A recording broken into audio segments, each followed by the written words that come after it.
culture for inviting a doctor to a healthcare event. Imagine that, right?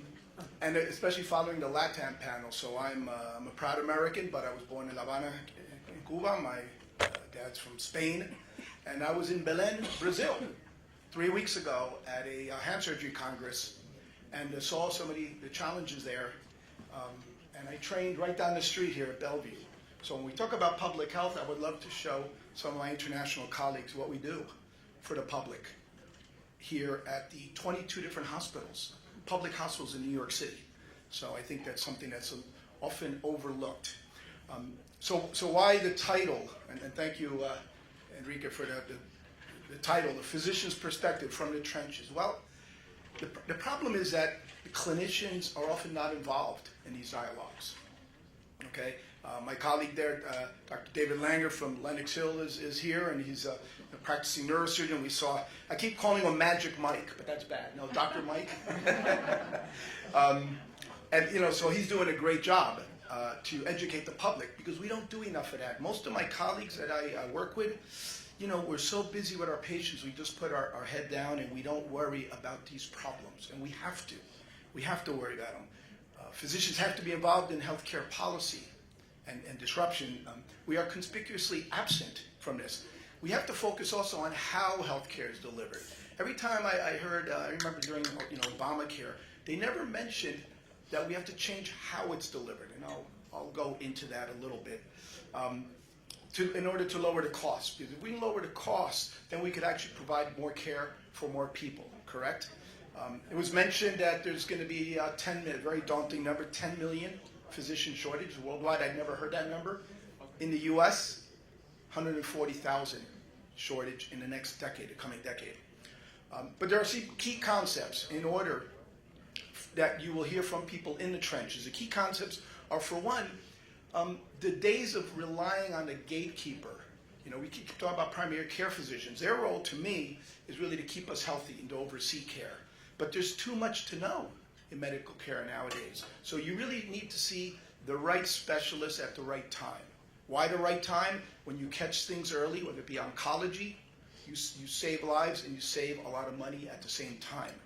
So you have to see the right specialist at the right time. And I talk about these 3 points. That's one of them. In a podcast that I stopped doing, and I'm hopefully motivated after this to start my podcast again, because when you get 100 views and you interviewed a senator, U.S. senator as a physician, it gets a little daunting, because if you don't get the engagement, why are you doing it? But now I'm motivated thanks to all of you. The other thing, this is for my colleague Sergio, who's just here with Sanitas. I'd love to have this conversation. We need oversight, not authorization. Pre-authorization, to me, is one of the worst, most absurd concepts I've ever heard. I mean, could you imagine asking somebody who's sitting at a desk somewhere, an insurance company, to approve me whether I need to do a, scaphoulonate ligament reconstruction for carpal instability? No, but we need oversight. Why? There's bad actors, in health, law, what have you. So we need oversight, but we need to get rid of these hurdles. They do not save money. They cost money, and they delay care. And that's the thing people don't talk about. Because inevitably, most things are authorized by the insurance carriers, but it takes so much time that the clinical problem gets worse, and money is spent along the way. The third pillar for me is public education.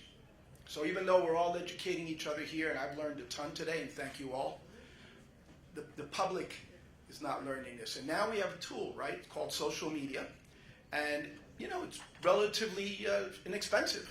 So it's a way to reach, because I've tried amongst popular media to bring many points as a hand surgeon to the public eye, and I just cannot get the big box media to take interest in this. So that is a challenge we all have. So why is there this worldwide healthcare inequity? Well, I mentioned already about primary care physicians, but the reality is there's so much to know that specialists are a key part. And they're definitely, in most of the countries I've visited, and certainly Alan Burrell's got me topped at 107. I've lectured in probably 60. I've visited 85 countries. I can tell you in the majority of them, they're really lacking in many specialists. Now, I can only speak from my my point of view as a hand surgeon, orthopedic hand surgeon, but in talking to colleagues, it's a similar problem. And when you don't have the right specialist, that clinical problem is often not going to be resolved. Also, there's also too many tests ordered sometimes, Part of the reason is that unless you have a clinical gestalt and that experience, you're going to order tests because you don't want to miss something. That drives up the cost of healthcare. So again, getting specialists involved early will actually save money because we tend to order less tests, paradoxically. And then I think that we had our health minister here, our vice health minister from Brazil. They need to promote these approaches. And I'd love to be able to see more interaction between the physicians in the trenches and health ministers to be able to solve these problems.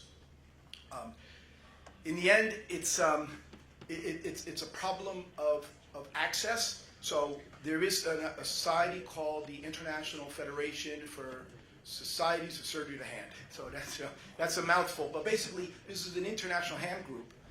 There are 63 member countries, but if you look at a map, much of Western Asia is missing, parts of Southeast Asia, and most of Africa, meaning between Egypt and South Africa. And there are hand surgeons, of course, in Africa, but they're not organized yet, and they're not training the younger ones.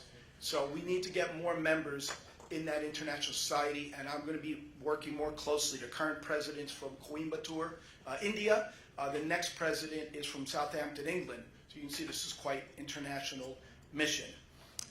So what stopgap measures do we have? Well, we've spoken to a number of people who've given their time and money to missions, right? So one of the ways we try to fill the gaps is these medical missions. Most of you know Operation Smile. Have you heard of Operation Smile? Okay, that's I actually had two beers with William McGee, and William McGee's a founder. What a wonderful guy.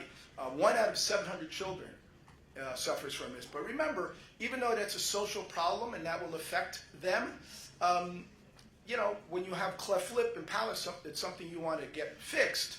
But many of you have not heard of Operation Walk. Operation Walk does free hip and knee replacements for people in over 25 countries. So that is a big one. Project Cure, I'm connecting actually, Alan.